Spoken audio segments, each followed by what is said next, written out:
Praise the lord. ఈరోజు పరిశుద్ధ గ్రంథం నుండి కీర్తనలు 92వ అధ్యాయం 1వ వచనం నుండి 15వ వచనము వరకు. యెహోవాను స్తుతించుట మంచిది, మహోన్నతుడా నీ నామమును కీర్తించుట మంచిది. ఉదయమున నీ కృపను, ప్రతి రాత్రి నీ విశ్వాస్యతను 10 తంతుల స్వరమండలముతోనూ గంభీర ధ్వని గల సితారతోనూ ప్రచురించుట మంచిది. ఎందుకనగా యెహోవా, నీ కార్యము చేత నీవు నన్ను సంతోషపరచుచున్నావు. నీ చేతి పనులను బట్టి నేను ఉత్సహించుచున్నాను. యెహోవా, నీ కార్యములు ఎంత దొడ్డవి, నీ ఆలోచనలు అతి గంభీరములు. పశుప్రాయులు వాటిని గ్రహింపరు, అవివేకులు వివేచింపరు.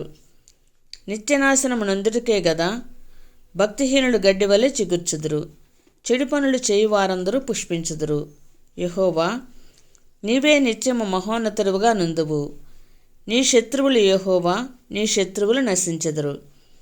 చెడు పనులు చేయువారందరూ చెదిరిపోవుదురు. గురుపోతు కొమ్ము వలె నీవు నా కొమ్ము పైకెత్తితివి, క్రొత్త తైలముతో నేను అంటబడితిని. నా కొరకు పొంచిన వారి గతి నా కన్నులు ఆశతీరా చూచెను. నాకు విరోధముగా లేచిన దుష్టులకు సంభవించినది నా చెవులకు వినబడెను.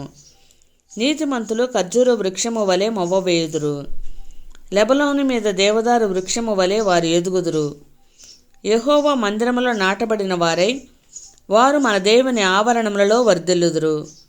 నాకు ఆశ్రయ దుర్గమైన యెహోవా యథార్థవంతుడనియు ఆయన యందు ఏ చెడుతనమును లేదనియు ప్రసిద్ధి చేయుటకై వారి ముసలితనమందు ఇంకా చిగురు పెట్టుచుందరు, సారము కలిగి పచ్చగా నుందురు. ఆమేన్.